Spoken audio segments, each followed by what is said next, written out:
À ce moment-là, tu te dis, merde, mais qu'est-ce que je fous, quoi? Qu'est-ce qu'un mec de 23 ans fait là? On a un taux de perte sur cette course de plus de 50%. Pour imaginer un peu la course, c'est la même route que le Titanic sur la même période. Plus de 24 heures, je vise New York. Et là, je vois le mât me tomber dessus. Je lâche la barre avec la main gauche, je me cache pour protéger la tête. Et là, le mât tombe sur ma main. J'ai le petit doigt en deux, quoi. Il tient par la peau. Et tout le reste de la main qui est écrasé, qui bouge pas. Dans tous les cas, il fallait que je saute dans l'eau. Ils avaient 10 minutes sur place pour me récupérer. Donc c'est saute, survie ou crève, quoi. On est arrivé à l'hôpital et ils me disent, en fait, non, on va pas vous opérer. Il faut que vous fassiez opérer en France, c'est trop chaud. Et ils m'ont mis dehors.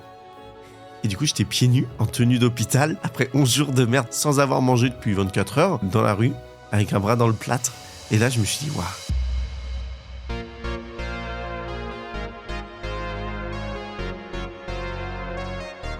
Timothée Paulet, tu as 25 ans et tu prépares la Route du Rhum 2026. Donc c'est 3500 miles à travers l'Atlantique en solitaire. Mais avant ça, je suis très content de te recevoir aujourd'hui. Comment tu vas ? Eh bien, bonjour à tous. Très content d'être là, ça va bien. Je suis content d'être ici, d'être à Paris, de pouvoir vous raconter un peu comment ça se passe dans un environnement un peu plus humide, un peu plus maritime. Un environnement un peu plus restreint aussi, je suppose que... Bon, pour les habitants de Paris, ça devrait aller, on a l'habitude Oui. des environnements restreints. Mais aujourd'hui, on va parler plein de choses. On en a parlé un peu aussi avant off. On va parler d'une crise, donc d'un événement que tu as transformé en opportunité et qui fait que tu es là aujourd'hui et qui t'a lancé dans cette course pour la Route du Rhum. Mais avant ça, il y a une question que j'aime bien poser à tous les invités pour qu'ils se présentent un peu de la manière dont ils veulent. Qu'est-ce que je dois savoir sur toi pour comprendre la personne que j'ai en face de moi ? Je pourrais dire que je suis havré. Pas chauvin, mais j'aime beaucoup le Havre. Et ça peut paraître des fois un peu bizarre quand on ne connaît pas le Havre. Donc je suis né au Havre en 2000. Mes parents ne sont pas havrais, ils sont rouennais. Et il faut savoir qu'en Normandie, il y a un peu de guerre entre le Havre et Rouen. Mais heureusement, ils sont retournés vers la lumière. Et donc j'ai commencé la voile assez jeune parce que mon père faisait du bateau. Et donc avec mes parents, l'été, pendant les vacances, on allait en Angleterre, dans les îles anglo-normandes, en bateau. Et donc c'est là où j'ai fait mes premiers bords, mes premières nuits en mer. Et ça m'a plu. Et ensuite, j'ai suivi le circuit traditionnel de la voile, de la Fédération française de voile. Et donc, j'ai rejoint le Sport Nautique et Plaisance du Havre, un des 3 clubs de voile au Havre. Le SNPH, c'est le même club que Charlie Dalin, qui a gagné le Vendée Globe en 2025. C'est le club aussi de Guillaume Pirouel, qui a gagné la Transat Café l'Or, Transat Jacques Vabre à bord de Frigo Sogestran. Donc c'est un club qui est bien ancré au Havre, qui est bien ancré en France, et ce qui m'a permis d'apprendre au début sur des petits bateaux, des optimistes, et ensuite j'ai rejoint le centre d'entraînement qui est au Havre, le pôle espoir, donc d'abord en optimiste, ensuite sur un bateau un tout petit peu plus grand qui s'appelle le 420, où on est 2 dessus, et donc il a fallu déjà commencer à apprendre à communiquer à bord. Donc quand tout va bien, on apprend à 16-17 ans que c'est facile de communiquer, mais alors quand c'est plus difficile, c'est souvent un peu plus sportif. Mais donc on apprend énormément à cet âge-là. Et ensuite, il y avait un choix entre olympisme, course au large ou course à la journée. Et moi, ce qui m'a toujours fait rêver, c'était l'olympisme. J'avais vraiment envie de faire une préparation olympique. Je ne savais pas si un jour j'allais pouvoir faire les JO, mais j'avais vraiment envie. Et j'avais des doutes sur le fait que la voile puisse rester longtemps aux Jeux, parce que la voile est un sport technologique et les Jeux les Jeux 1, 2, 3. Les Jeux olympiques, c'est une des disciplines où les sports technologiques ne sont pas forcément les mieux accueillis. Ouais. Et donc, la voile, on avait des doutes sur le fait que ça puisse rester longtemps. Et surtout, en France, il est difficile de vivre en faisant les Jeux olympiques. On le voit là après Paris 2024. En voile, c'est le cas depuis toujours, parce que c'est des frais qui sont énormes pour une visibilité moindre. Donc voilà, donc je trouvais que c'était vraiment difficile de se projeter là-dedans, et j'en ai rêvé longtemps. Et j'en rêve encore aujourd'hui. Et je suis hyper admiratif de ceux qui y sont actuellement. Et du coup, il me restait 2 choix, la course au large ou la course à la journée. La course au large, je me suis dit, c'est pas possible, moi, dormir dans un bateau, être trempé, avoir froid, mal manger. Ah non, c'est pas. J'avais essayé un petit peu, c'était pas mon truc, je me voyais pas faire ça à 18 ans. Et la course à la journée, ça me plaisait bien parce qu'on continuait d'apprendre, on fonctionnait en équipage. C'était des projets qui étaient moins lourds à monter parce qu'en voile, on a quand même cette spécificité d'avoir un sport très complet. On y reviendra peut-être après. Et donc voilà, donc j'ai fait le choix de faire de la course à la journée, donc du duel. On a eu un titre de champion d'Europe en 2021. On a eu une 4e place au championnat du monde 2022. Puis avant, on a eu les années Covid, donc on a un peu moins navigué. Et donc voilà. Et donc ensuite, j'ai commencé la course au large. J'ai fait une première Transat Jacques Vabre. La Transat Jacques Vabre, c'est une course qui part du Havre, qui va jusqu'en Martinique en double. C'est une course qui est plutôt très connue quand on est en Normandie, qui est très connu quand on vient du monde de la voile et qui est peut-être un peu moins connu quand on est du monde extérieur. Mais voilà, c'est une course qui est hyper importante parce que y a énormément de personnes qui viennent sur le village de départ. C'est-à-dire que pendant 10 jours, le public vient voir les bateaux, vient rencontrer les skippers. Il y a 700 000 personnes qui viennent au Havre. C'est quand même assez important. Quand on fait la Transat Jacques Vabre, ça a changé de nom, c'est pour ça que des fois j'utilise double nom. Avant c'était Transat Jacques Vabre, maintenant c'est Transat Café L'Or. Okay. C'est le même principe. Et il faut savoir que quand on fait la Transat Café L'Or, c'est déjà quelque chose de gros. Mais quand on fait la Transat Café L'Or en étant havré, là ça devient un peu costaud parce que tout le monde a envie de voir les équipages havrés. Et je peux vous dire que ça envoie un petit peu. Mais c'est génial, c'est des super moments de rencontre. Et moi ça met plein d'étoiles dans les yeux. Et ça a lieu qu'une fois tous les 2 ans. Ouais. Et c'est très bien parce que comme ça on arrive à se reposer l'année d'après ou faire une route du Rhum. Et donc en 2021, donc, j'ai fait une première Transat Jacques Vabre, ça s'appelait à l'époque, voilà, avec plein de petites entreprises. On avait monté un petit projet très humain, juste pour apprendre et voir ce que c'est de traverser l'Atlantique. Et du coup, cette Transat, c'était ta première traversée de l'Atlantique? C'était ma première traversée de l'Atlantique. Okay. Attends. Avant de continuer, j'ai quelque chose à te demander. Seulement 4,7% d'entre vous sont abonnés. Si c'est pas encore ton cas, abonne-toi parce que plus on est nombreux, meilleurs sont les épisodes et les invités comme celui d'aujourd'hui. Ça prend 2 secondes, c'est gratuit, mais pour nous ça change tout. On reprend. Bon épisode. Alors tu m'as demandé une présentation de Sixtin, mais du coup je rentre un tout petit peu dans les détails. Mais du coup je me rappelle, c'était hyper riche en émotions parce que quand je l'ai faite en 2021, à ce moment-là j'avais 21 ans. Et puis en fait c'était hyper lourd comme projet parce que en plus j'étais à l'UT technique de commercialisation au Havre à ce moment-là. En plus j'avais le titre de champion d'Europe, donc il fallait que je m'entraîne un peu en duel. En plus on avait le Tour de France à la voile. En plus je faisais un DEGEPS, un diplôme d'état sur l'entraînement sportif. Voilà. Et il y avait le projet Transat où il fallait lever une certaine somme, où il fallait gérer un bateau, une assurance, un truc assez lourd. Donc c'était un peu costaud. Et je me rappelle que le jour du départ, évidemment, tu peux craquer un petit peu. Tu te dis putain, merde, mais qu'est-ce que je fous, quoi. Et surtout qu'à l'époque, on n'avait pas du tout toute la technologie qu'on a maintenant avec Starlink qui casse vraiment les murs. Starlink, c'est la technologie d'Elon Musk qui nous permet au milieu de l'Atlantique d'avoir Internet de meilleure qualité que chez nous dans notre appartement. Ouais. Donc voilà, là c'est ce qu'on a actuellement. Mais à l'époque, moi, j'ai pas envoyé un WhatsApp pendant 20 jours, quoi. Ouais. Mais c'est en fait, ça peut paraître anecdotique, mais quand on a 21 ans, qu'on a toujours l'habitude d'être connecté et tout, c'était assez particulier. Et en fin de compte, j'avais bien aimé. J'avais beaucoup aimé la partie contact avec les gens. J'avais vraiment adoré. Et j'avais aussi énormément aimé la partie en mer. Parce que du coup, à cette époque, il y avait vraiment aucune ou très peu de connexion quand tu étais en milieu de l'Atlantique avec les équipages, les proches, la famille, je suppose. Ouais, il y avait quasiment rien parce qu'en fait, la connexion Internet, on utilisait quand même une autre solution satellitaire. Coûtait tellement cher qu'on l'utilisait juste pour télécharger les fichiers météo. Okay. Mais nous, on n'avait pas assez de budget pour se permettre d'envoyer des messages WhatsApp. Voilà, donc c'est vrai qu'il y a eu une grosse déconnexion à ce moment-là. Et c'était assez original. Et du coup, à 21 ans, quand tu as cette première déconnexion, pas non plus déconnecté des humains, parce que vous étiez 2, de ce que tu me dis, mais comment est-ce que tu le vis et est-ce que toi, tu as appris des choses avec ça, enfin sur toi justement? En fait, t'as la déconnexion des réseaux informatiques, etc. T'as aussi la déconnexion avec le fait que tu es au milieu de l'Atlantique et donc il n'y a pas de supermarché. C'est-à-dire que ta nourriture que tu as, c'est à toi de la gérer parce que si tu manges trop, t'as plus de nourriture, donc c'est fini. Si tu bois trop d'eau, pareil. Et donc, en fait, t'as pas mal de déconnexion avec ce que nous, on connaît maintenant, le confort qu'on connaît maintenant.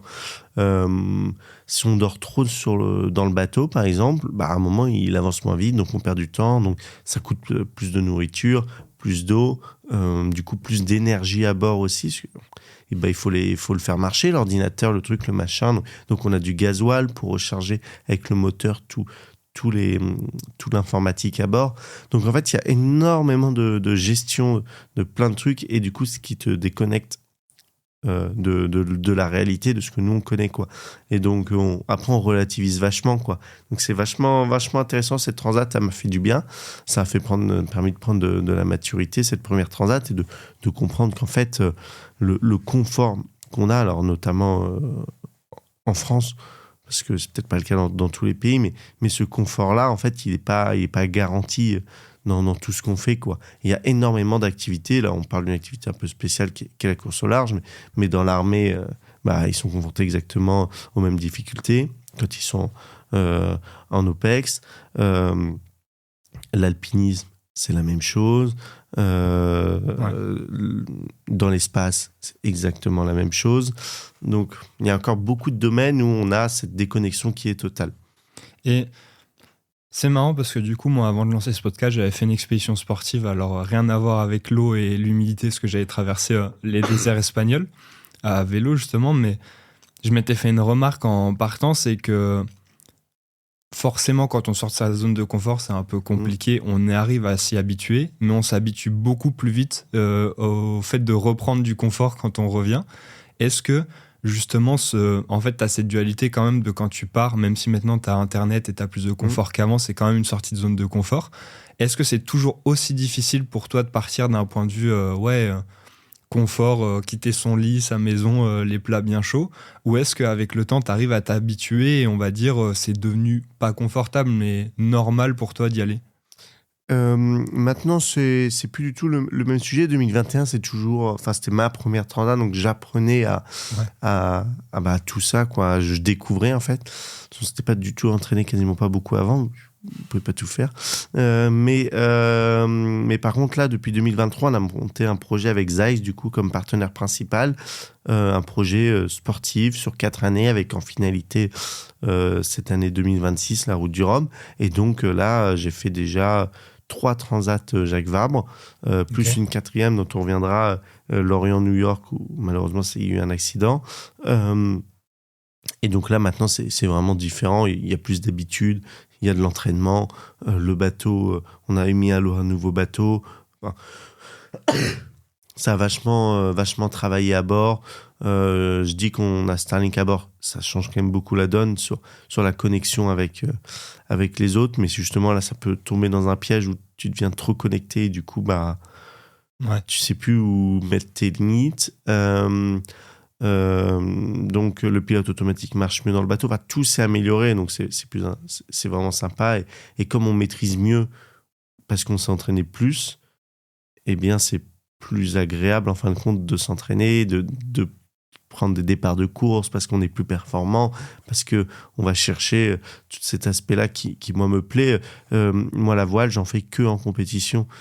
J'en fais jamais le week-end. Enfin, des fois, j'en ai fait 2 fois, je crois, en 3 ans avec mes parents dernièrement, quoi.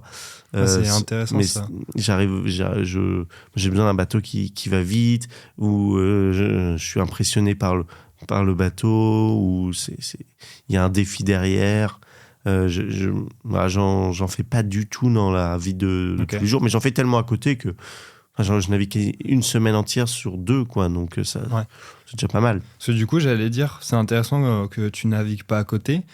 Quand tu dis je navigue pas à côté, c'est tu prends en compte aussi les entraînements, ou les entraînements, t'en fais comment est-ce que tu t'organises pour quand même t'entraîner et préparer tes compétitions, Ou est-ce que tu t'entraînes entre guillemets uniquement avec des compétitions? Tu te dis là j'y vais pour l'entraînement, pas forcément pour faire un podium, quoi. Alors, il y a quelques années, je dis ça il y a quelques années, il y a une dizaine d'années, en classe 40, donc le bateau sur lequel je suis, il y avait des programmes sportifs qui étaient beaucoup moins chargés, c'était beaucoup moins professionnalisé. Et donc là, les skippers faisaient simplement les courses et quelques entraînements avant. Ils en profitaient pour faire la banque image. Là, actuellement, eh bien, on est plutôt sur une semaine sur deux d'entraînement, donc ce qui est un rythme assez chargé. Parce que voilà, on a chacun une équipe technique pour préparer le bateau. Donc là, ça commence à envoyer un peu même dans les budgets. Il faut changer de voile tous les ans. Enfin, là on est maintenant monté dans un truc hyper professionnel. Là, tout à l'heure, d'ailleurs, je vais à la remise des prix de la classe 40. C'est à Paris. Enfin, voilà, il y a du monde, un peu de médias. Donc voilà, ça c'est hyper professionnalisé. Donc maintenant, on est obligé d'avoir une semaine sur deux des entraînements. On est obligé d'avoir de la préparation physique, même si ça se voit pas beaucoup. J'essaye d'en faire. De la préparation mentale, ce que je mets en place cette année. Du travail un peu sur la nutrition. On est obligé d'avoir un travail vraiment global. Voilà, moi j'ai une partie de salaire, je le cache pas, avec le projet, ce qui me permet d'être pro là-dessus, en plus de mes études. Et donc, voilà, c'est hyper confortable. Mais jusque quand ça tiendra, ces modèles économiques, je sais pas. Mais en tout cas, voilà, c'est des rythmes qui sont hyper chargés. Sauf la période hivernale, où là, les skippers, on arrive à se reposer un petit peu. Ce qui est pas plus mal. Les équipes, du coup, techniques travaillent un peu sur le bateau. Moi, j'y vais aussi de temps en temps, parce qu'il faut quand même que je garde la main sur le bricolage. Mais voilà, c'est une phase un peu plus tranquille, quoi. Par contre, dès qu'on remet les bateaux à l'eau fin février, début mars, là, à partir de ce moment-là, on rentre dans un tunnel jusqu'au départ de course, quoi. Ouais, ok. C'est intéressant de voir ça, on va dire l'équipe que tu te crées autour, Ouais. au-delà de l'équipage technique, mais je parle de la partie nutrition, préparation mentale, préparation physique. Ça représente aussi un budget énorme, mais au-delà de ça, moi, la première question qui me vient, parce que justement, j'ai reçu plusieurs préparateurs mentaux ici. Je suis en train de regarder pour des nutritionnistes, mais quand tu es sur le bateau, c'est un rythme de vie qui est tellement différent déjà avec le sommeil, avec l'effort que tu dois faire, gérer la nutrition. Comment est-ce que tu arrives à préparer ça justement avec ces équipes? Est-ce que tu simules ce genre de choses ou est-ce que c'est plus un peu, on va dire, comme les ours, vous faites des provisions pour la période hivernale où va falloir taper dedans, quoi? Alors, j'ai pas encore commencé la préparation mentale. J'ai fait le premier entretien avec la personne avec qui j'avais envie de travailler.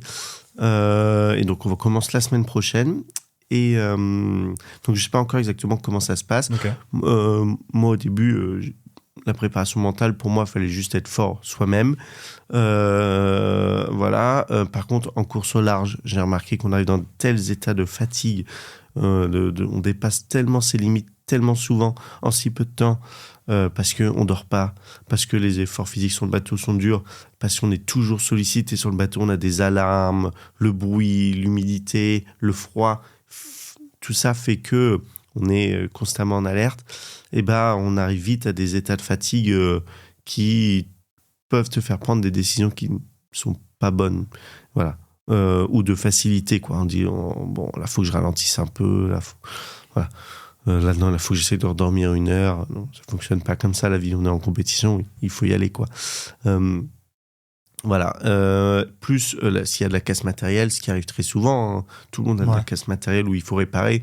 Voilà. Donc, tout ça fait que depuis l'accident de 2024, qui m'a mis dans des états de fatigue assez forts pendant toute cette épreuve, 2025, l'année s'est super bien passée, sauf la Transat Café L'Or, on a eu une petite baisse de performance.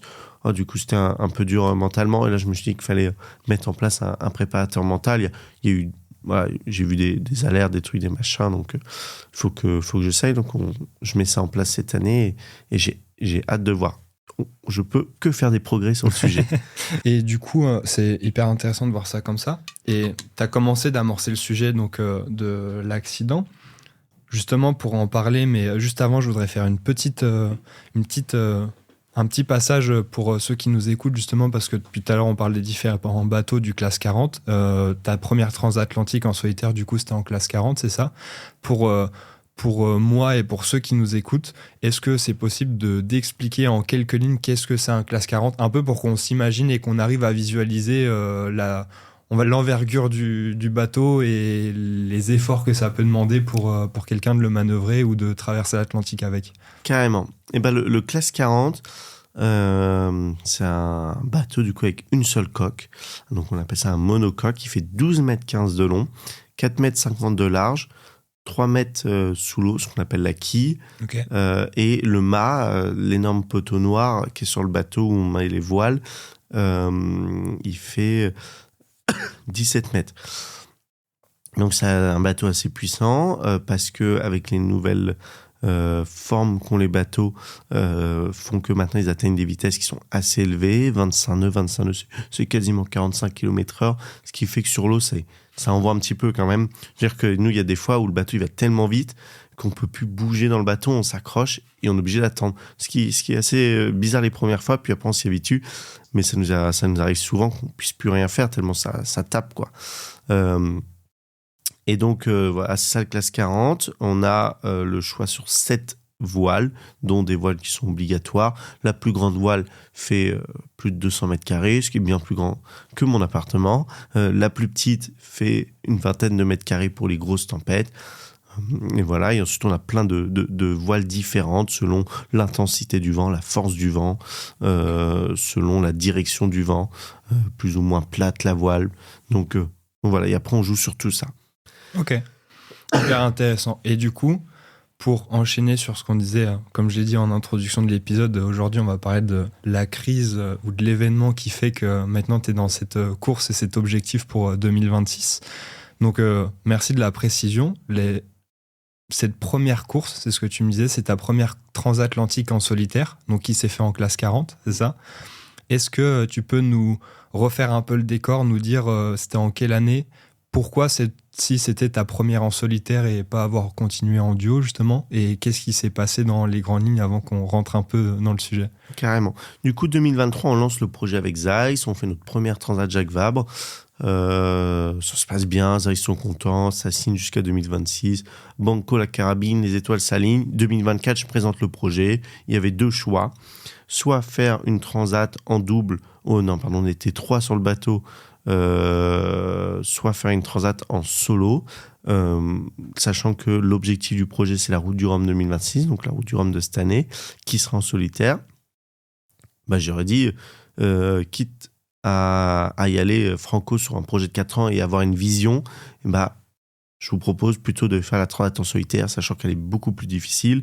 On a un taux de perte sur cette course de plus de 50%. En fait, pour imaginer un peu la course, c'est la même route que le Titanic sur la même période. Donc, je ne sais pas qui est la personne qui s'est dit que c'était une bonne idée de faire ça, mais franchement, elle est vraiment difficile, mais elle est passionnante. Donc là, on partait de Lorient et on allait jusqu'à New York. Mais du coup, pour aller un peu plus vite, dans des vents plus favorables, quand je dis dans des vents plus favorables, c'est dans des vents qui sont plus intenses et du coup, tu vas plus vite, mais pas plus agréable. On monte très au nord. Donc, il fait très, très froid pendant très longtemps. Okay. Franchement, c'est dur quand il fait 0 degré pendant 5 jours, 4 jours. C'est assez costaud, quoi. T'as du mal à te réchauffer. Bref. Et donc voilà. Et cette transat arrivait tôt parce qu'elle arrivait au mois d'avril. Ce qui fait qu'en fait, quand tu reviens de la transat Jacques Vabre, à l'époque, comme j'étais un locataire d'un bateau, j'étais obligé de le faire amener en cargo. Donc il arrivait en janvier en France, en métropole.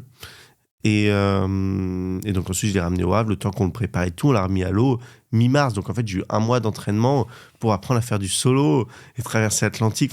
Et puis en plus il y a eu un peu de casse matérielle qu'on n'avait pas encore vu de la Transat. Voilà. Et donc je prends le départ de cette Transat Lorient-New York, ça s'appelle The Transat CIC.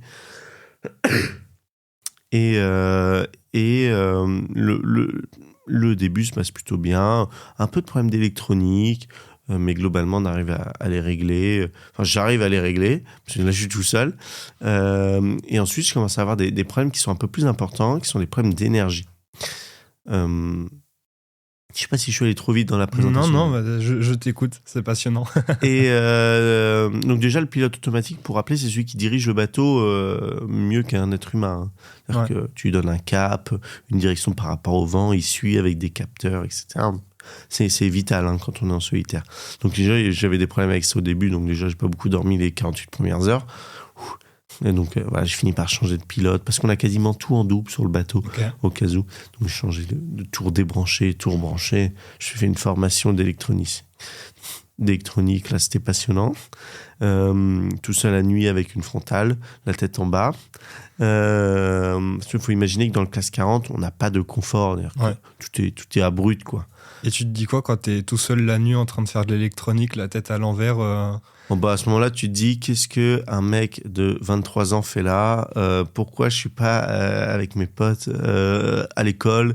Tu vois, voilà. Bon. Après, moi, faut passer à autre chose parce que le bateau, il continue à faire n'importe quoi. Je suppose qu'en plus, c'est dur. C'est pas comme quand tu fais une course de 10, 15, 20 km ou un trail où en fait, tu te dis je veux abandonner, bah c'est bon, je m'arrête au prochain ravito. Voilà, tu peux pas t'arrêter, là t'es tout seul.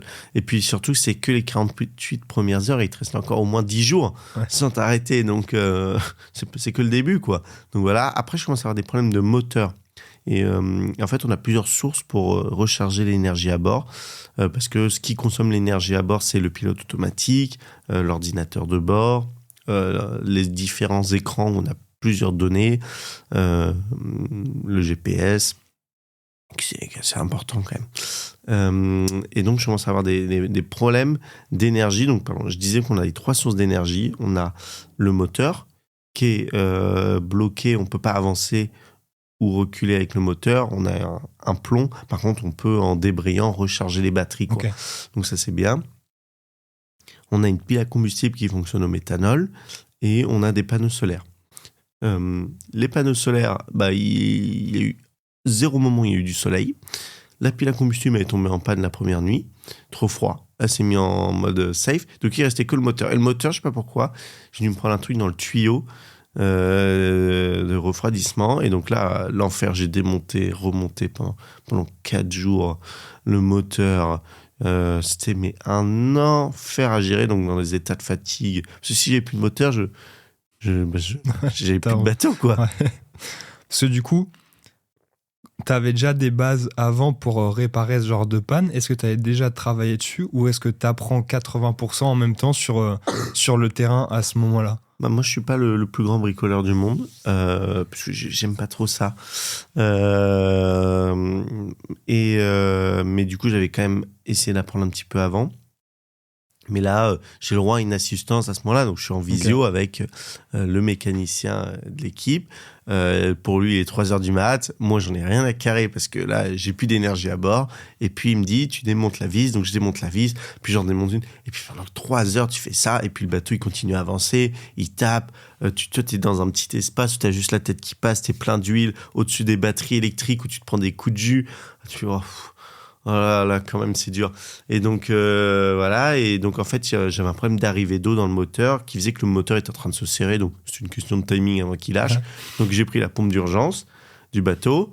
Je l'ai mise dans l'eau de mer. Je l'ai branché au moteur. Et là, je t'ai envoyé de l'eau. Comme ça, le truc, il a marché 4 jours de plus. Et ça, on n'est pas encore dans l'aspect navigation. Hein. Ouais. Alors que là, c'est juste des problèmes qui sont en dehors de s'il y a une voile qui se déchire, si tu te blesses, parce que voilà. Donc voilà. Et c'était vraiment.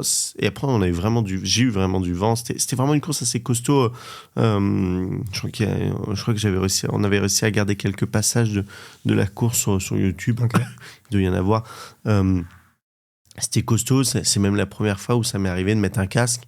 En navigation, même le gilet, je le mets pas souvent, ce qui est plutôt une erreur. Mais là, en solo, je le mets souvent. Mais là, je me tenais, quoi. Les vagues, c'était énorme. Il y avait du vent. C'était assez impressionnant. Et à 24 heures de l'arrivée, j'étais dans des états de fatigue énormes. Là, le moteur, il avait fini par serrer parce que c'était une solution assez temporaire, donc plus d'énergie. Donc plus d'énergie à bord, plus d'ordinateur, plus rien. Et donc je visais New York au GPS à main, quoi. Ce qui s'avère être dans une situation assez... ça commençait à être lourd, quoi. Et donc je barrais et tout, il faisait beau, il y avait un peu de vent, mais ça va, ça commençait à se réchauffer un peu. Je dis, putain, c'est cool, plus que 24 heures. Allez, genre une nuit à tenir, parce que c'est la nuit, c'est un peu compliqué, parce que le jour, tu vois les voiles et tout. La nuit, quand t'as plus d'énergie, et tu peux pas aller te coucher, au bout de 11 jours... putain, ça commence à être dur. Et donc, je vise New York et tout. Et puis, à un moment, je prends un surf avec le bateau. Ça commence à être sympa. Et là, je vois tout le gréement, ce qu'on appelle le gréement, c'est le mât, les câbles qui tiennent le mât, les voiles, commencent à devenir mous, à bouger dans des sens qui sont pas du tout les bons. Il faut savoir que le bateau pèse 4,5 tonnes, le mât, il doit peser 400 kilos, donc que ça bouge, c'est pas normal. Et donc là, en fait, je vois le mât me tomber dessus, et donc je lâche la barre, et j'avais ma main qui était posée sur l'espèce de casquette au-dessus du bateau où on se protège un peu, qui est à hauteur des yeux, parce que je me tenais quand je barrais, quoi. Et en fait, je lâche la barre avec la main gauche, je me cache pour protéger la tête, et là, le mât tombe sur ma main. Et donc là, j'ai le petit doigt en deux, quoi. Il tient par la peau, quoi. Et tout le reste de la main qui est écrasé, qui bouge pas. Donc au début, je fais ouille. Et je me rappelle, je me dis, j'ai un petit peu d'humour à l'instant T où je me dis, oh non, ce serait pas drôle quand même que ça m'arrive. Et là, quand j'ai vu ma main, là, la douleur est montée. C'était vraiment costaud. Donc là, après, on a une procédure d'urgence où là, j'ai plus de main. De toute façon, je peux plus avancer. Et j'ai plus de main. Donc là, il faut faire quelque chose.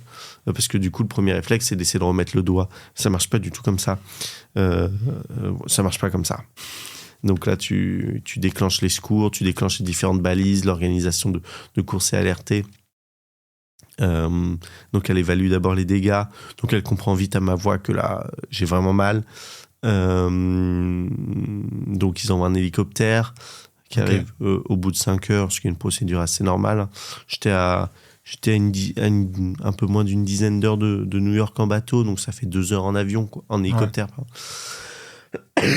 Donc ça, voilà, l'hélicoptère est en route et là ils me disent il faut couper le mât. Je dis c'est pas possible, je suis droitier. Il dit là, tu me à ce moment-là, en fait c'est là où tu apprends qu'en fait quand t'as pas le choix, il faut le faire, quoi. Donc en fait je prends une disqueuse. On a pas mal de matériel de sécurité dans le bateau. Je prends la disqueuse, le disque était déjà installé. Là il y avait une batterie, donc c'est bien. Donc je commence à couper le mât. Il a plus de batterie dans la disqueuse.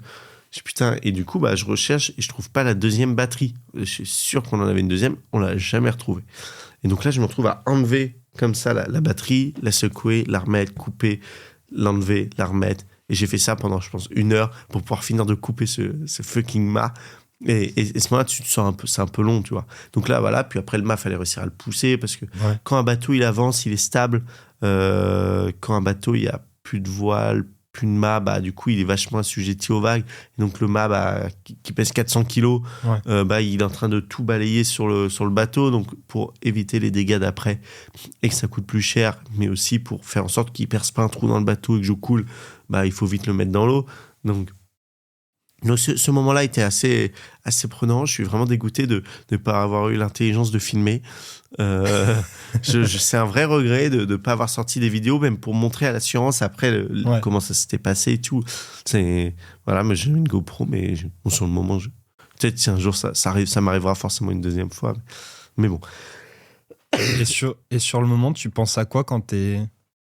Enfin, à part, il faut le faire, et au-delà de qu'est-ce que tu te dis, qu'est-ce que au fond de toi tu penses, comment est-ce que tu arrives à quand même avancer? Parce qu'il y a déjà cette épreuve-là de couper le mât avec une main en main, mais même avant, déjà réussir à tenir 10 jours sans dormir et manœuvrer le bateau, le réparer, En fait, déjà, il y a... tout à l'heure, je te parlais de Zeiss. Moi, j'ai une relation qui est hyper forte avec eux. Autre le fait que ce soit le partenaire, le sponsor principal du projet, c'est quand même toute une entreprise qui engage derrière un projet, derrière un skipper. C'est des moyens financiers qui sont importants. Mais au-delà de ça, c'est des personnes qui croient en toi. Et donc, à aucun moment où tu peux te permettre de plaindre. Enfin, je veux dire, là, j'ai des problèmes de... pas de riche parce que c'est pas le bon mot, mais des problèmes de vivant, quoi. C'est pas des problèmes de... Merci beaucoup. C'est pas des problèmes de... Enfin, il y a des gens qui vivent des situations dans la vie qui sont beaucoup plus difficiles, des gens qui ont du mal à finir de manger à la fin du mois. Il y a des personnes qui ont pas de logement, qui perdent tout. Là, moi, mon problème, c'est de traverser l'Atlantique. Je veux dire, on est sur un autre espace-temps, donc j'ai absolument pas le droit de me plaindre.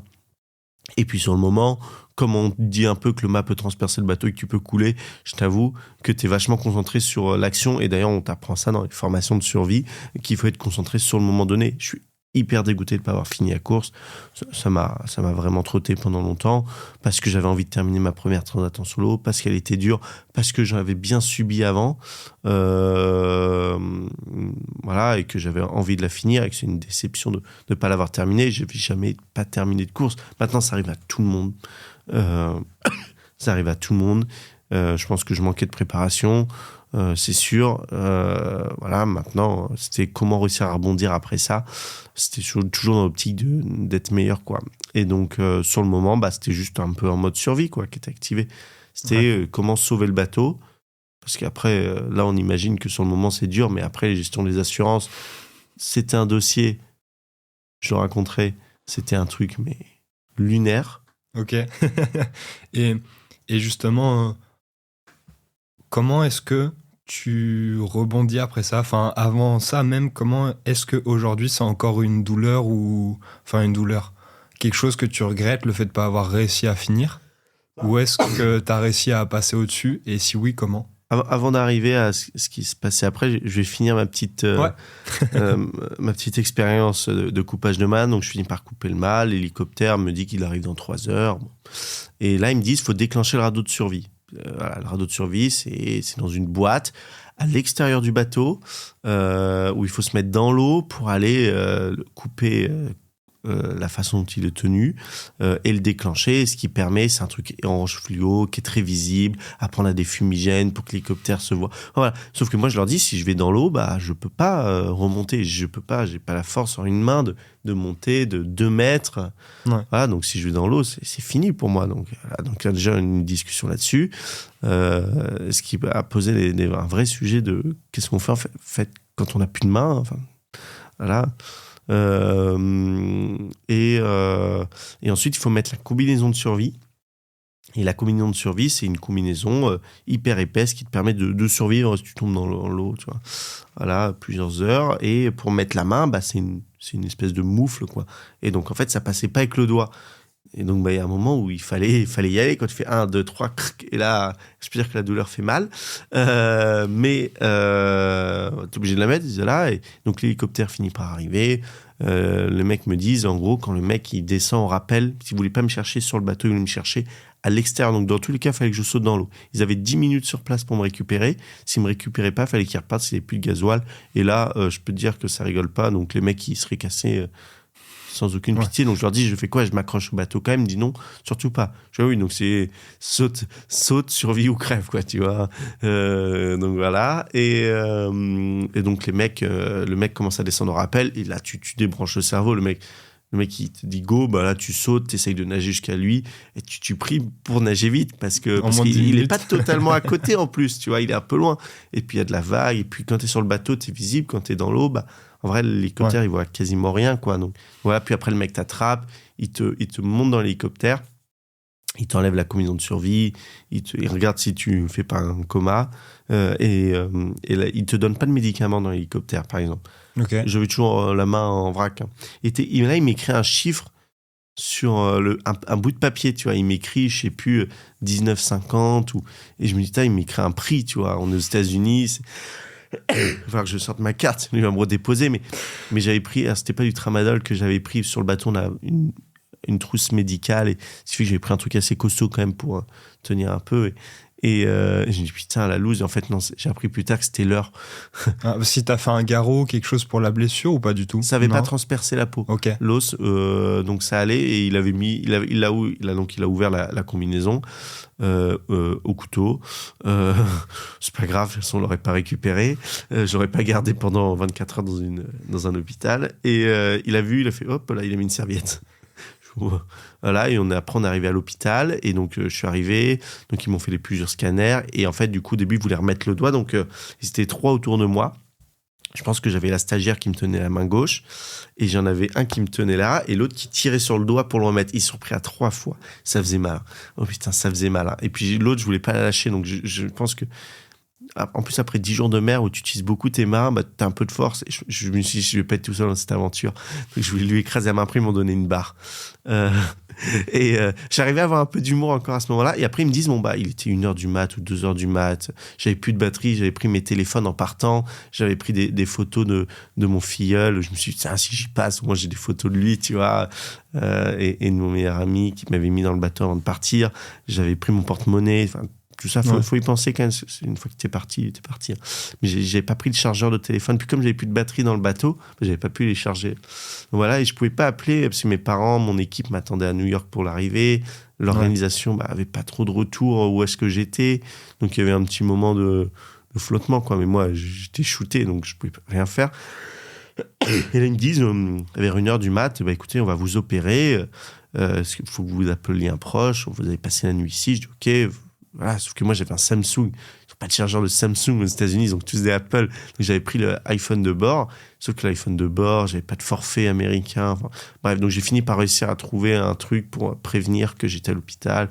Les gens étaient soulagés parce que faut imaginer que en fait ils n'ont pas d'infos depuis. Il y a une com de crise qui se met en place.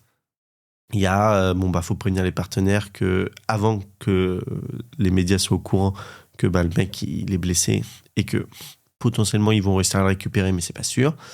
Faut prévenir les familles. Et va prévenir les parents. Tu vois, quand ton gamin, il se blesse et tout. Tu vois, bon, mes parents, ils sont costauds là-dessus. Comme ils ont fait du bateau, ils connaissent et tout, ça va. Ils ont bien réagi. Mais bon, il y en a pour qui ça doit être plus dur. Puis quand il n'y a plus de nouvelles, tu sais pas trop. Donc, tu vois, il y a un peu de com de crise quand même. Puis les partenaires, ça pose toujours beaucoup de questions. Ouais. Puis ça tombe. En plus, on a une carte pour suivre les bateaux. Ils ont enlevé le bateau de la carte. Du coup, les gens ils ont commencé à dire c'est quoi ce bordel ? Le bateau, il a coulé. Avant la communication officielle. Mais du coup, les gens ont commencé à appeler, à truc. Mais sauf que là, ça a commencé à monter. Donc, bon, après, voilà. Et donc, voilà. Et donc, je finis par appeler. Donc, il est 1h30, 2h du mat. Et ils me disent en fait, non, on va pas vous opérer. Il faut que vous fassiez opérer en France. C'est trop chaud. Il faut que vous fassiez opérer en France. Vous pouvez partir. Et là, j'ai regardé, j'ai dit, écoutez, tiens, en France, il te dit, vous pouvez dormir, et puis demain matin, quelqu'un vient vous chercher. Non. Il dit, mon gars, vous êtes aux États-Unis, ici, vous partez. Et ils m'ont mis dehors. Et du coup, j'étais pieds nus, en tenue d'hôpital, après 11 jours de mer, 12 jours de mer, sans avoir mangé depuis 24 heures, dans la rue, avec un bras dans le plâtre. Et là, je me suis dit, waouh. Et là, quand même, comme j'étais shooté, j'avais moins mal. Je me suis dit, quand même, la vie est quand même assez extraordinaire. Et donc, j'avais réussi, avec leur gars, à trouver un hôtel juste à côté. J'avais réussi à changer un peu l'Apple. Et j'ai marché pieds nus dans la rue. Et tu dis quoi quand ils te sortent de l'hôpital, tu te retrouves... Ouais, mais je me suis dit, waouh, c'est dingue, les gens me croiront jamais. C'est impossible, tu vois. Les mecs m'ont mis dehors à 2h du mat. Tu vois, mais c'est un truc qui nous... Et je m'en suis sorti très bien, tu vois, comme quoi, je m'en sors bien, mais je me dis, c'est un peu violent, tu vois. Mais j'étais pas du tout vexé ou quoi que ce soit. Je me suis dit, quand même, les gens vont jamais me croire. C'est énorme. Comme il y avait un hôtel pas loin, enfin, à un moment, je savais que j'allais trouver un truc, tu vois. Donc là, je paye $500 la nuit. Donc là, ça me recalme. Et je lui dis, excusez-moi, en plus, je parle pas très bien anglais. Et puis après de shooter et tout, je suis encore moins bon. Et je lui dis, excusez-moi, est-ce que vous auriez un truc à manger et tout ? Un petit muffin, j'ai pas mangé. Je lui explique un peu le truc. Là, moi, par exemple, attends, tu es d'hôpital. À de se dire, c'est qui se fout ? $50 le muffin. Et là, elle me dit, oui, c'est $8. Elle me sort un truc dans un plastique. Et là, tu sais, vraiment, je pense qu'elle voit à mon regard que je suis désespéré par la situation. Je lui dis quand même, tu vois, l'autre, elle me sort un truc en plastique. J'ai fini par payer. Donc voilà. Et donc j'envoie un message. Donc mes parents, le lendemain, et mon équipe louent une voiture, ils viennent me chercher. Et puis 3 jours après, on rentre en France. Et là, après commence l'interminable séquence d'opération de la main. Et j'en garde toujours des cicatrices. Okay. Mon doigt, il bouge pas. J'ai déclaré une maladie du Dupuytren à cause du choc qui fait que dans 3-4 ans, il va falloir me repérer parce que les nerfs sont en train de se solidifier. C'est pas très grave. Ça s'opère, c'est bien connu, mais normalement, c'est plutôt à 70 ans, pas à 25. Voilà, pendant une année, j'ai eu des opérations là-dessus. Je parlais tout à l'heure des assurances, ça a été un véritable enfer parce que du coup, le bateau a été ramené à New York. Ouais. Par rapport au bateau ou par rapport à toi, ou les deux, que c'était un enfer plutôt par rapport après au bateau, gestion de projet, parce qu'on ne connaît pas trop cette partie-là. Mais le bateau a été ramené à New York. Sauf qu'à New York, le port, c'est $300 la nuit. Il est resté 2 mois et demi. Normalement, il devait rester 2 semaines et être chargé sur un cargo pour revenir en France. On s'est fait annuler cargo sur cargo. Ça m'a coûté 220 000 euros cet accident. L'assurance voulait rien rembourser. Mais moi, je ne peux pas payer cette somme. Et j'ai pas l'argent dans le projet pour payer cette somme. Et donc, il a fallu... Je me suis transformé en avocat maritime. Et j'ai fait déclaration sur déclaration. Voilà. Et donc, ils ont réussi à me rembourser une grosse partie. Et après, Zeiss m'a énormément soutenu. Donc, ils ont mis un peu d'argent, ce qui a permis d'éviter de couler la boîte, quoi. Donc, c'était dur. Et le bateau devait arriver en France. Il est arrivé à Gênes, en Italie. Il devait arriver au mois de juin, donc un mois après l'accident, le temps de traverser l'Atlantique. Il est arrivé à Gênes mi-août. Sauf que moi, le bateau qui arrive à Gênes, j'en fais quoi ? Comment je le fais traverser la France ? Enfin, c'est pas un truc que tu mets sur le coffre de la voiture, quoi. Tu vois, il fait 4 tonnes 5. Il faut un transporteur, mais un transporteur en août. Donc là, je vais avec mon père en Italie parce que le bateau, ils allaient le décharger. Donc, je lui nique ses vacances d'été. On va en Italie, je récupère un Zodiac à Marseille parce que c'était les Jeux de Paris 2024. Donc, la Fédé me prête un Zod. Trop cool. On le tire par la route, mais un truc énorme. On arrive à Gênes la veille. Où le cargo devait décharger classe 40. On n'a pas d'endroit pour mettre à l'eau le Zodiac tellement il est gros. J'arrive à trouver une cale. Une cale, c'est un endroit où on peut mettre les bateaux à l'eau. D'aviron. Les mecs me disent, c'est pas possible, vous allez tout casser avec votre Zodiac. Je dis, écoutez, là, mon classe 40, il est déchargé dans 1h30. Donc là, il n'y a plus le choix, il faut que je mette le bateau à l'eau. On arrive à mettre le bateau à l'eau. Je suis arrivé au cargo. Mon père, lui, venait par la route sur la zone portuaire de Gênes.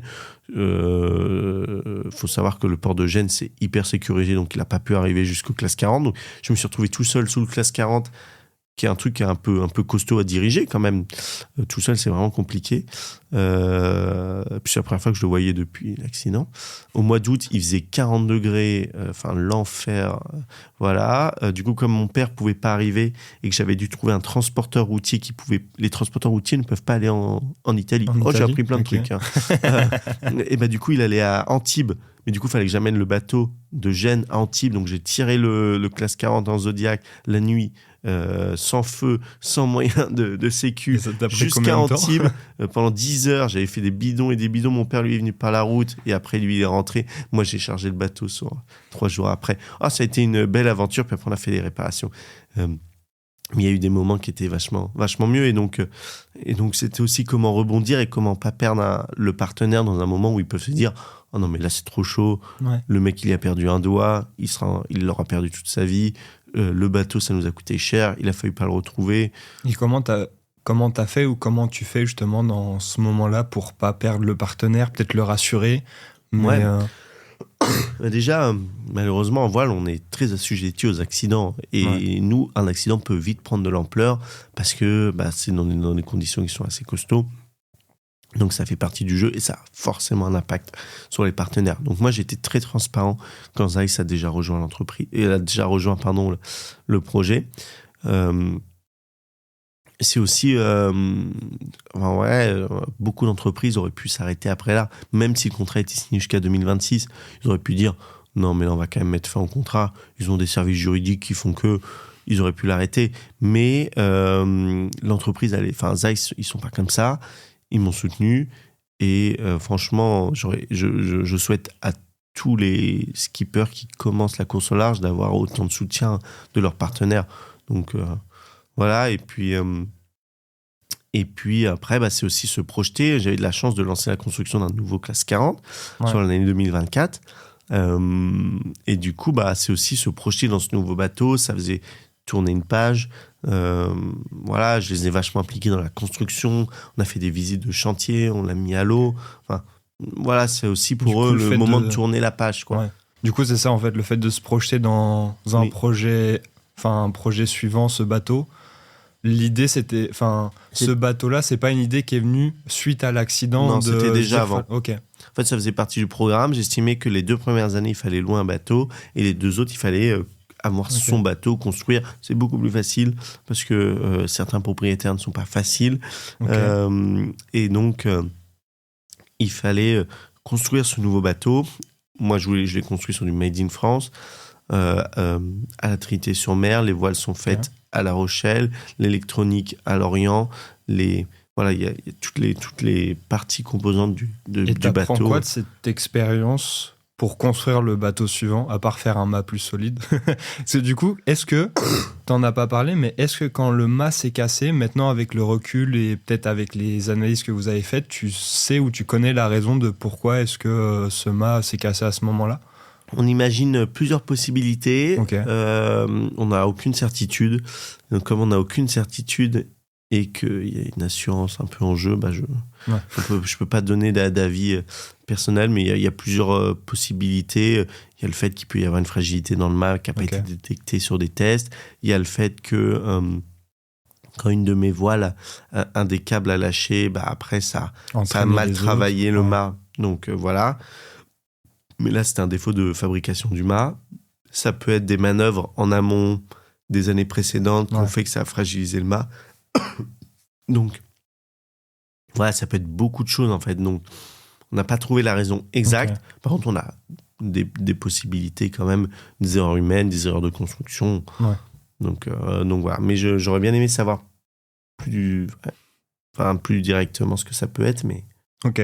Et du coup, pour revenir à la question, quand tu construis ce nouveau bateau, il me semble que c'est ce que Margot avait dit, Margot Vénard, du coup, pour ceux qui nous écoutent, qui a un ancien épisode, que c'était plus simple quand tu débutes de louer un bateau, mais que c'était quand même plus intéressant de construire le sien parce que il est fait sur mesure pour toi, tes besoins, parce que chaque bateau est différent. Qu'est-ce que justement t'as changé ou qu'est-ce que t'as appris de ce premier bateau au-delà de l'accident que t'as mis en place sur le deuxième, que ça soit d'un point de vue confort, d'un point de vue performance, d'un point de vue utilité? Déjà, t'as toute l'ergonomie à l'intérieur que tu adaptes mieux à ce que toi tu aimes, entre guillemets. Tu as l'aspect performance pure, où là, les coques ont encore un petit peu changé en 2-3 ans. Tu as les nouvelles technologies à bord. On parlait de Starlink, les nouveaux pilotes automatiques. Voilà.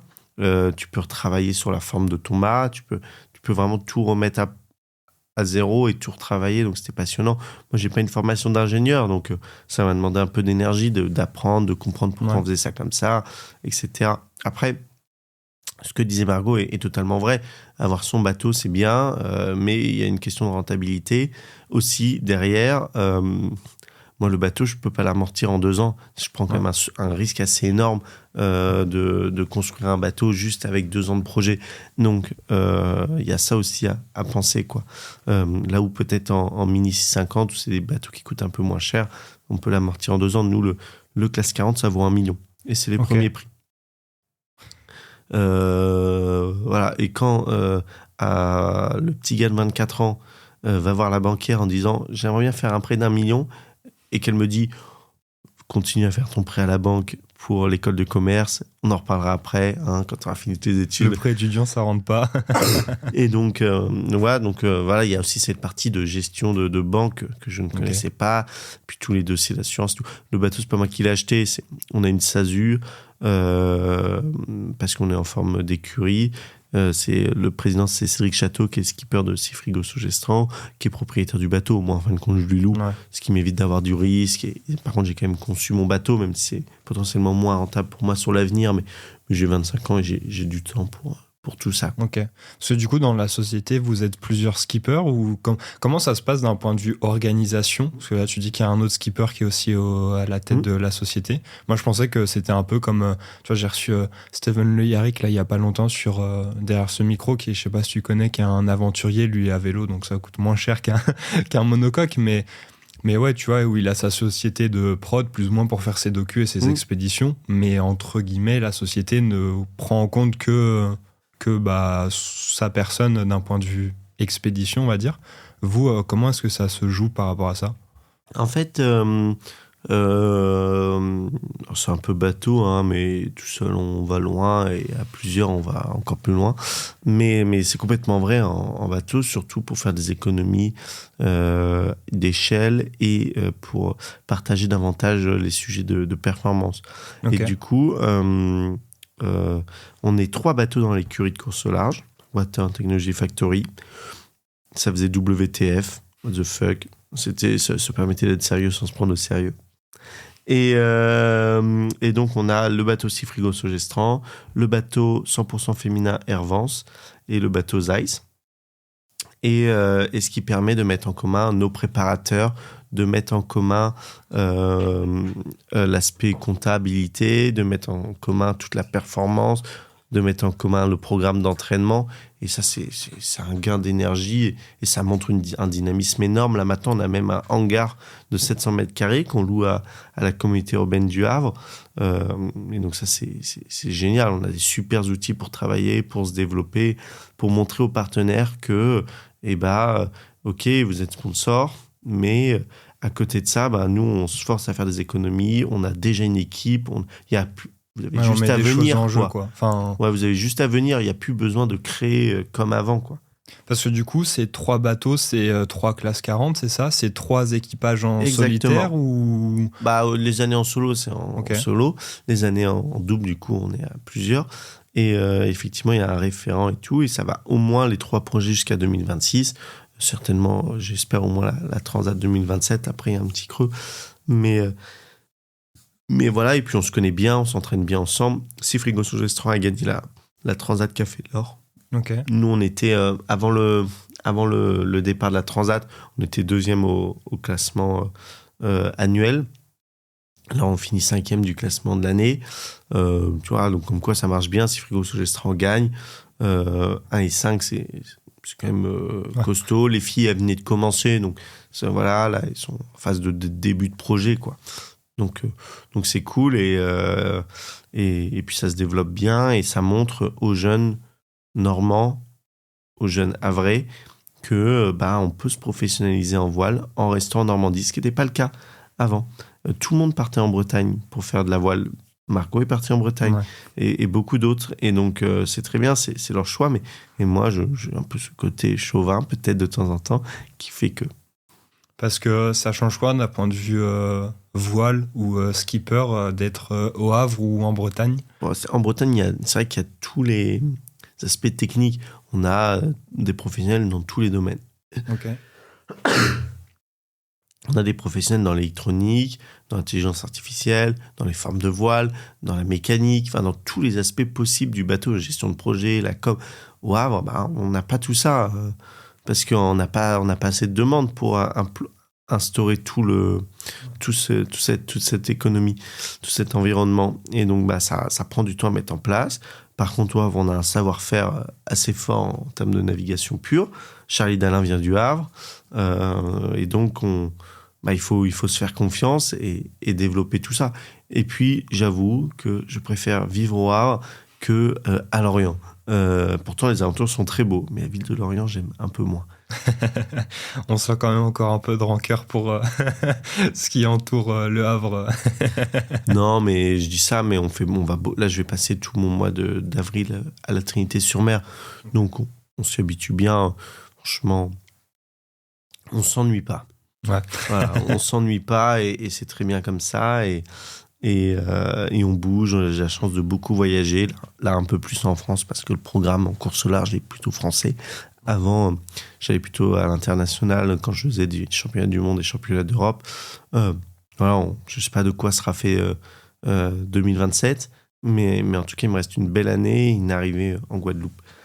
Et du coup, pour enchaîner sur ce qu'on disait avant sur la route du Rhum, qui est ton objectif de cette année, comment est-ce que t'es venu l'idée de cet objectif? Pourquoi celui-ci spécifiquement? Parce que de ce que tu me racontes là, c'est un objectif qui n'est pas venu comme ça petit à petit à la suite. C'est vraiment un projet sur le long terme parce que ta première transatlantique en solitaire, c'était pour préparer celle-ci. C'était un projet de 4 ans. En fait, moi, je suis assez convaincu qu'il faut une vision dans un projet sur au moins 4 ans. Et donc, quand j'ai proposé à ça, je leur dis, moi, je ne suis pas capable pour qu'il y ait de visibilité, pour que les choses soient bien faites, pour qu'on ait investi dans un nouveau bateau, pour qu'on monte une équipe au fur et à mesure, etc. Et pour qu'eux, ils y trouvent un intérêt aussi en communication des contreparties, eh bien, il faut un projet. Là, on a 4 ans, c'est le parfait timing pour préparer la route du Rhum. La route du Rhum, c'est 1 400 000 personnes qui viennent sur le village. C'est en solo, c'est mythique, c'est tous les 4 ans. Enfin, voilà, là, c'est ça le projet que je veux proposer, quoi. Ok. Et du coup, comment est-ce que maintenant tu le prépares au-delà d'un aspect, comment dire, projet et entraînement? Qu'est-ce que ça demande pour quelqu'un qui fait pas de voile, typiquement, pour comprendre un peu, en termes de sacrifice, en termes d'entraînement, en termes de ressources, au-delà de 1 million et un joli sourire à la banquière pour avoir un bateau? En fait, moi, je suis 100% de mon temps sur le projet. Les études, j'y suis pas beaucoup, Ouais. malheureusement. Mais là, j'ai passé beaucoup de temps en gestion de projet parce qu'au début, c'est lourd. Il faut mettre ça en place, les équipes, etc. J'ai eu l'accident qui m'a fait prendre beaucoup de temps fin 2024 et début 2025. Et ensuite, là, cette année, c'est un peu le choix que je dois faire. Est-ce que je passe du temps de préparation pour préparer 2027, pour pas que je me retrouve sans rien et sans salaire après la route du Rhum, ou est-ce que je mise tout là sur la navigation? Voilà, c'est un peu couteau à double tranchant, quoi. Donc voilà, mais en gros, on navigue une semaine sur deux. L'autre semaine, je suis en cours ou je suis en préparation physique, préparation météo. Enfin, il y a 10 millions de trucs à faire, quoi. Donc j'y passe tout le temps, et ça pose des questions sur comment on peut partir quand est-ce que je peux partir en vacances. Je t'ai dit que j'étais dans un tunnel de début mars à décembre. C'est compliqué. Moi, je rêverais, par exemple, d'aller au Japon 15 jours, un mois. C'est pas possible. Ça tombe jamais bien, les dates. Ouais. Il faut y aller au mois de janvier, mais aller au Japon au mois de janvier, il fait -15. Mais voilà, ça pose du temps un peu sur la vie perso, quelle place il laisse. Voilà, donc, mais le projet, je le trouve incroyable. Je suis hyper content de tout ce qu'on a monté et ça me motive encore plus pour encore plus le booster. Mais j'ai envie que ça perf, quoi. Un peu plus, un petit peu de déception sur la dernière transat, mais ça fait partie du jeu. Je veux dire, si on gagnait que en mettant de l'énergie, ça marcherait pas comme ça. Ouais. Et tu parlais d'une déception, mais ça, est-ce que c'est aussi une déception, le fait de devoir toujours être à fond, à 100% et uniquement consacré à ça, et le fait de justement pas pouvoir prendre un peu de vacances ou de temps perso ou d'avoir du temps à côté, ou c'est quelque chose avec lequel tu es au clair et tu sais que ça viendra peut-être plus tard ou en fonction des projets? C'est un choix de vie. Tu vois, moi, depuis que je suis tout petit, je fais ça. J'ai pas fait une scolarité entre guillemets normale parce que je suis toujours sur l'eau, j'ai toujours raté les cours. Enfin, voilà, et puis c'était vraiment quand j'avais envie de faire la compète, j'y allais et je posais pas la question aux enseignants s'ils étaient d'accord. Donc, ils m'ont toujours hyper bien accompagné et franchement, j'ai eu vraiment de la chance là-dessus. On peut critiquer énormément de choses sur le sport de haut niveau en France. En tout cas, moi, j'ai toujours eu de bonnes relations là-dessus et c'est vraiment bien. Ouais.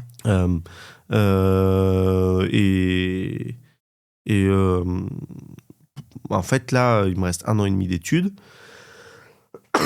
Je serai normalement diplômé en avril 2027. J'ai hâte. Ça va faire bizarre. Le projet s'arrête fin 2026. Normalement. Et donc, en fait, là, je vais arriver dans une phase où j'ai fini tout le cycle que j'avais, quoi.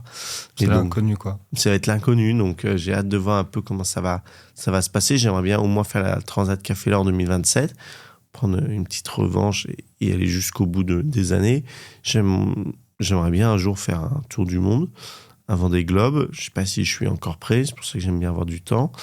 On va rentrer en plus dans un nouveau cycle à partir de 2028, alors du coup, je trouve que le timing serait idéal, mais ça coûte vraiment cher, un projet de tour du monde Vendée Globe.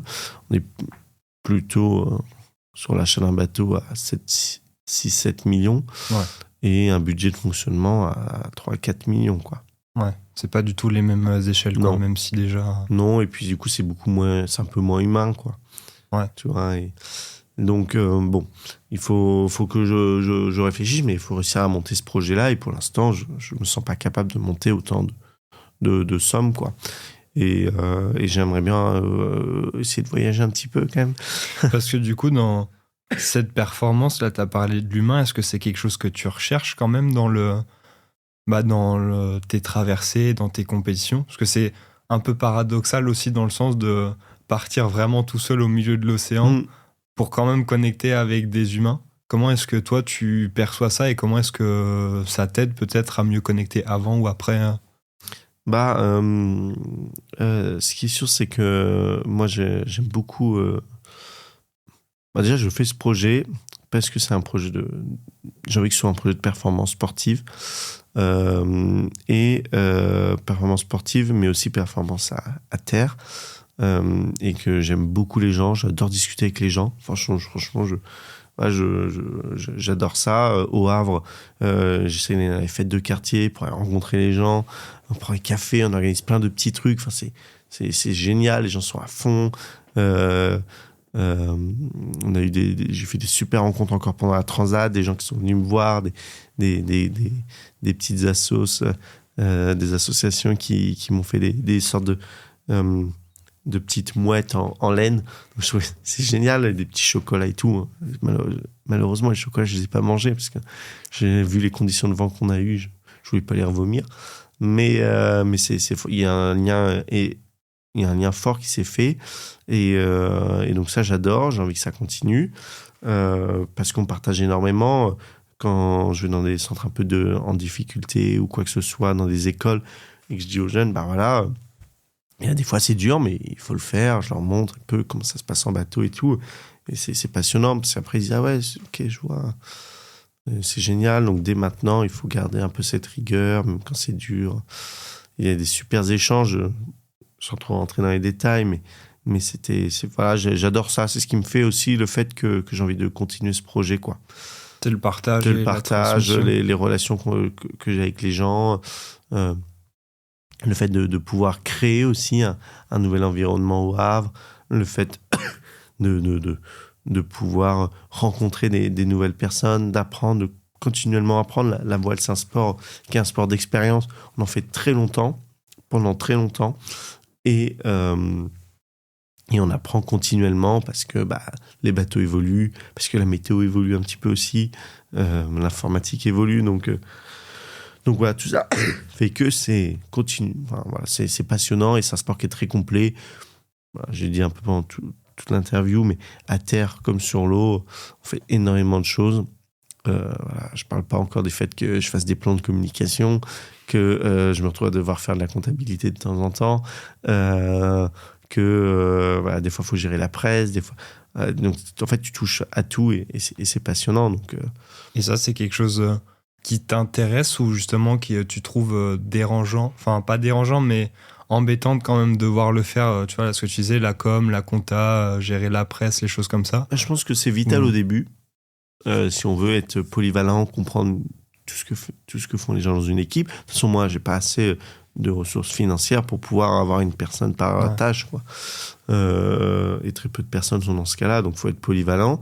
Et plus tard, si un jour j'ai la chance de plutôt rentrer dans une autre optique, qui est plutôt celle du skipper navigant et pas du skipper gestion de projet, et là je ferai que naviguer et je prendrai autant de plaisir. Voilà, ça sera beaucoup plus confortable. Ouais. Mais pour l'instant, c'est pas le cas. Et c'est très confortable. J'ai un super projet qui est hyper stable. Des partenaires qui me suivent, des nouveaux partenaires qui sont arrivés. Okay. Voilà, donc une équipe qui est là depuis, certains depuis 2021, plein de bénévoles, un super nouveau bateau. Donc là, le projet, il est cool. Donc c'est sûr que quand tout se passe bien, on n'a pas envie que ça s'arrête. Mais voilà, il y a une réalité des choses. Et ça, il ne sera pas éternel. Et déjà, tout ce qu'ils ont fait, c'est génial. Et juste avant de finir là-dessus, tu as dit la distinction entre skipper navigant et skipper gestionnaire de projet. Est-ce que ça, c'est vraiment une distinction qui existe dans le milieu de la voile ? Et si oui, est-ce que c'est une distinction qui existe par rapport, on va dire, à l'envergure des projets que tu portes ou plus par rapport à la mentalité et au budget que peut avoir le skipper lui-même ?